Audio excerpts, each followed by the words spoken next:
Hello అన్నా చెప్పండి ఎవరు? అన్న, నా పేరు మేకల అనిల్ అన్న, నల్గొండ. గతంలో మనం ఒకసారి మాట్లాడినాం. ఒకసారి కర్ణాన గట్ల నా మీద కంప్లైంట్ చేసిండ్రు మీరు ఇంత ముందుకు. నేనన్నా గతంలో మనం ఒకసారి మాట్లాడుకున్నాం అన్న ఫోన్లో. ఒక రాయగోపాల్ రెడ్డి బై ఎలక్షన్లు అవతల ఆర్ఎస్ ప్రవీణ్ కుమార్ గారు సభ పెట్టినప్పుడు మనం మాట్లాడుకున్నాం. మీ మీద ఎందుకు కంప్లైంట్ చేసిన? మీరు నా గురించి కర్ణాన్నకి కంప్లైంట్ చేసిండ్రు అప్పుడు. ఎందుకు? ఎందుకంటే అప్పుడు నువ్వు ఎన్జీ కాలేజ్ కాడ తిరుగుతున్నావు, నీ గుద్ద పడితే నేను చంపుతా అని అప్పుడు చెప్పిన. నా గుద్ద బలిసింది, నన్ను చంపుతాను మీరు చెప్పారు అప్పుడు చెప్పిన అన్న అన్న. అయితే అప్పుడు మీరు ఏం చేసిండ్రంటే కర్ణాన్నకి చెప్పిండ్రు. అన్న కర్ణాన్న తెల్లారి నన్ను పిలిపించిండు. అన్న అన్న పిలిపించి మాట్లాడితే అది కాదని మనోలే అట్లా కాదు ఇట్లా కాదు అంటే సరే అన్న అని చెప్పేసి ఇంకా పొద్దుగా లేసి ఒక్కడు ఉంటాం ఎందుకులే అంటే సరేలే అన్న అని చెప్పేసి చెప్పిన. అంటే చంపకుండా వదిలిపెట్టినావు? చంపకుంటే ఏం వదిలిపెట్టలే, ఎందుకులే తమ్మి మనం ఎందుకులే లొల్లి అని చెప్పేసి అంటే సరేలే అన్న అని చెప్పేసి చెప్పిన. అదే అన్న, చంపకుండా వదిలిపెట్టినావు. అర్థం కాలే. అదే అన్న, చంపకుండా వదిలిపెట్టినావు అంతేగా? నిన్ను చంపకుండా వదిలిపెట్టుడు అంటే నువ్వు ఏడుంటావు నాకు తెలియదు అన్న. నేనెందుకు చంపుతా, ఏం చేస్తా?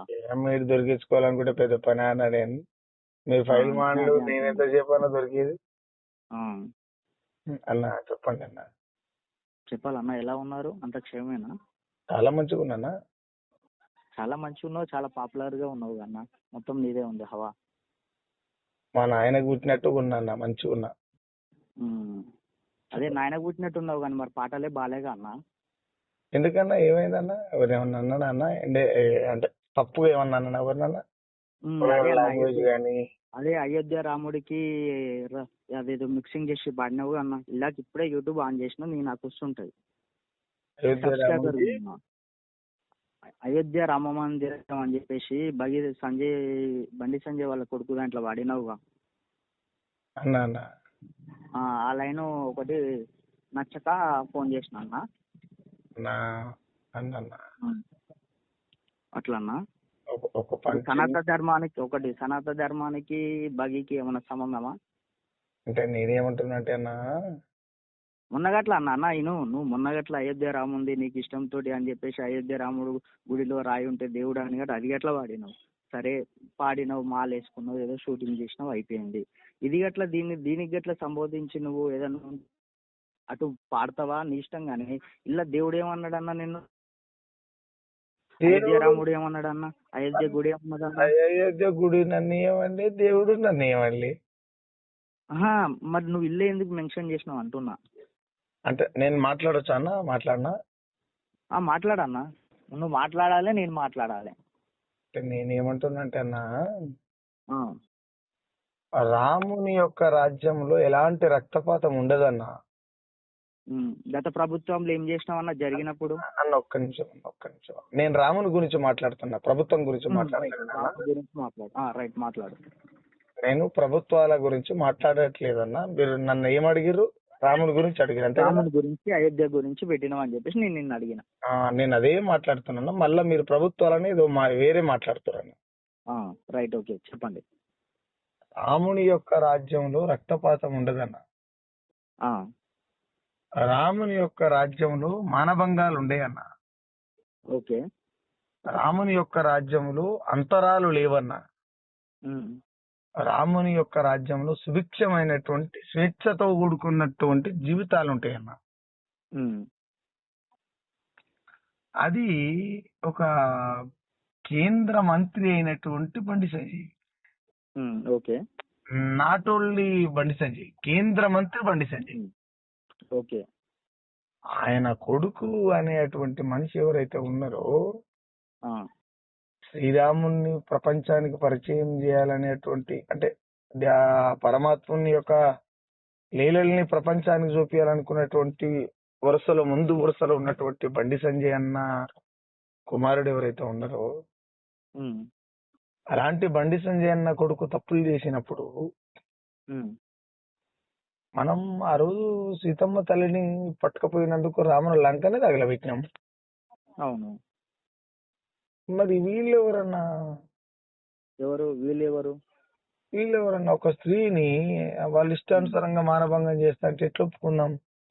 ఒకటన్నా ఇష్టాసారంగా చేసిందని నువ్వు అంటున్నావు. మరి ఇప్పుడు ఇద్దరికి సంబంధం లేనిది ఆమె ఫోటో దింపుకుంటుందా, ఆమె తిరిగిందా, చేసిందా? ఇద్దరికి ఇష్టం ఉండే జరిగింది. అయితే ఒక్క విషయం ఏమంటే అన్న, లా ప్రకారం అరే నేను పెద్దగా ఏం చదువుకోలే కానీ నాకు తెలిసిన మేరకు చెప్తున్నా. ఒకటి, నువ్వు చదువుకున్నావా చదువుకోలేవా, నువ్వు మేధావిగా, నువ్వు నాలెడ్జ్ ఉన్నవా తెలుసు, నీకాడ సబ్జెక్ట్ ఉంటది, నీకాడ వ్యవహారం ఉంటుంది. అంత పెద్దగా నాకేం తెలియదు కానీ నేను ఒక్క మాట ఏం చెప్తా అంటే అన్న, నేను ఏమంటున్నానంటే సొంత చేసుకున్న భార్య అయినా కూడా ఇష్టం లేని ముట్టుకునేటువంటి పరిస్థితి లేనటువంటి చట్టాలు ఉన్నాయన్న. అవునన్నా, బిఎస్ఎన్ఎల్ ప్రకారం చట్టాలు ఉన్నాయి. అది ఏ ప్రకారం చట్టాలు ఉన్నాయని మాత్రం రాజ్యాంగంలో గతంలో ఉన్నాయి, ఇప్పుడు గట్ల సెక్షన్లు ఉన్నాయి. అయితే నేనేమంటున్నా అంటే అన్న, సరే వాళ్ళకి ఇద్దరికి ఇష్టం ఉన్నదా లేదా విషయాన్ని పక్కన పెడితే కట్ చేస్తే అమ్మాయి మైనర్. ఓకే కదన్నా? నేనేమంటున్నా అంటే మరి ఏదేమైనా మనం ధర్మం కోసం పనిచేయాల్సినటువంటి అవసరం ఉంది దేశ పౌరులుగా. ఆ ధర్మం కోసం పనిచేస్తున్నటువంటి సందర్భంలో ఇలాంటి అధర్మాలు జరిగినప్పుడు మనం స్పందించకపోతే ధర్మం అధర్మం అయిపోతుంది. అందులో భాగంగా మనం చెప్పడమే తప్ప మనకు సపరేట్ గా దాని మీద మనకేదో ఇంట్రెస్ట్ లేకపోతే మనకేదో పనిపాటు లేకుండా దాని మీద రాసుకుంటా కూర్చునే ఇంట్రెస్ట్ కూడా మనకి లేదన్నా. అంటే ఇప్పుడు కేవలం బండి సంజయ్ ఒక కేంద్ర మంత్రి కాబట్టి వాళ్ళ కొడుకు ఇలా తప్పు చేసిండు కాబట్టి రాసినంటావు అన్న. బండి సంజయ్ అనేది పర్సన్ కాదన్న, ఇక్కడ కేంద్ర మంత్రి అన్న. నేను అదే అంటున్నా, కేంద్ర మంత్రి కాబట్టి వాళ్ళ కొడుకు కాబట్టి రాసినావు అంటున్నా. అంటే నేను ఇంకోటి, ప్రియాంక రెడ్డి ఉందా, ఐడియా ఉందా అన్న మీకు? అన్నా ప్రియాంక రెడ్డి ఐడియా ఉందా? ఐడియా ఉందన్న.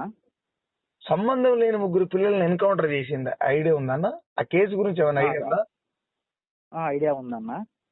ఆ చనిపోయిన ప్రియాంక రెడ్డికి ఎన్కౌంటర్ అయిన 3 పిల్లలకి సంబంధం లేదు, సుప్రీంకోర్టు స్టే ఆర్డర్ ఇచ్చింది, ఐడియా ఉందన్న?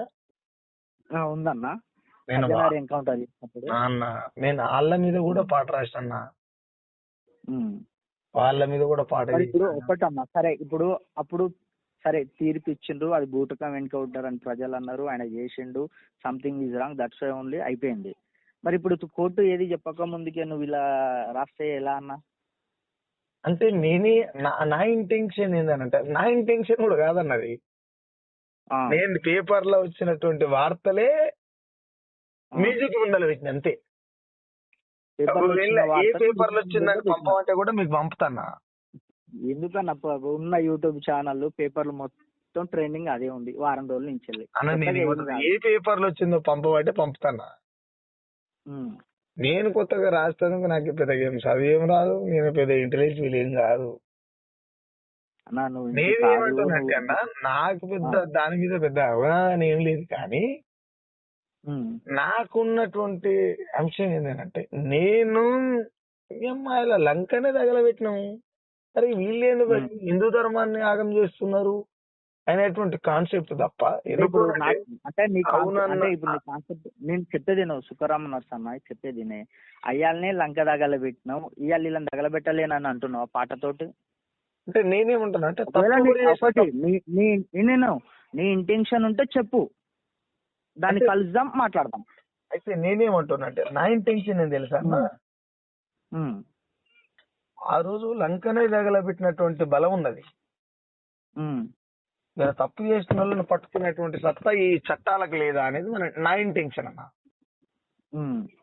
మరి ఇప్పుడు ఆల్రెడీ పోలీసు వాళ్ళు సర్చింగ్ లో ఉన్నారు, రేవంత్ రెడ్డి గారు హామీ ఇచ్చిన అని చెప్పేసిండు, సర్చింగ్ చేస్తున్నామన్నారు, బృందాలు గట్లా పంపించినట్టు. మరి పోలీసు వాళ్ళ దగ్గర ఉంటుందా లేకపోతే గవర్నమెంట్ దగ్గర ఉంటుందా? అయితే ఈ క్వశ్చన్ నాకు ఎవరు చేయాలంటే, నాకు ప్రభుత్వం చేయాలన్నా లేదా చట్టం చేయాలా? నాకు ఈ క్వశ్చన్ నాకు ఎవరు చేయాలంటే, ఏం రాకి టెటర్ రాసినాం అంటే ప్రభుత్వం చేయాలి, లేదు అంటే చట్టం చేయాలి. ఇంకొక విషయం ఏంటంటే అన్న, నువ్వు తప్పు చేసినా నేను తప్పు చేసినా తెల్లారి ఒకళ్ళ దొరికిపోతాం అన్న. అవును దొరుకుతామన్నా. అంటే చెప్తా, అన్నయ్య అన్నయ్య తెల్లారి మీలాగా నేను దుర్గం చదువుకున్నాను అనేది అయితే కాదు అన్న అన్న, నేనేమంటున్నా అన్న నీ ఇంకొకటి చెప్పనా, నీ తెలివి కింద నాకు జీరో నాలెడ్జ్ ఉన్న అన్న, వాసన నేను ఎట్లా ఒక్క విషయం చెప్తానా బట్ ఏంటంటే నేను ఒక నన్ను మాట చెప్తా, మాట్లాడినా తెల్లారితే దొరుకుతాం అనేది మన మైండ్ సెట్ ని బట్టి, మనం ఉపయోగించే దాన్ని బట్టి, మన నాలెడ్జ్ ని బట్టి ఉంటది.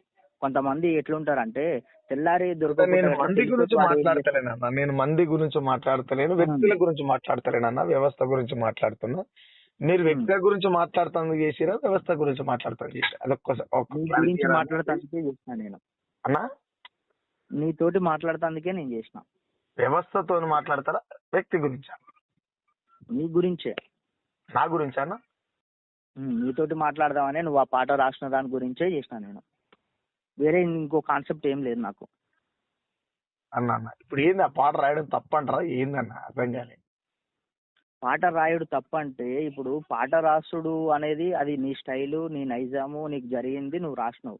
కానీ ఇలా దేవుడు అయోధ్య ఎందుకు ఏమన్నాడు, ఈ ధర్మం ఎందుకు అంటున్నావు, మోడీ అమిత్ షా ఎందుకు వచ్చింది ఇళ్ళకి? ఇప్పుడు ఈ మోడీ అమిత్ షాకు బండి సంజయ్ కొడుకు బండి సంజయ్కి ఏం సంబంధం లేదన్నా? మోడీకి బండి సంజయ్ కొడుకు సంబంధం ఉందా?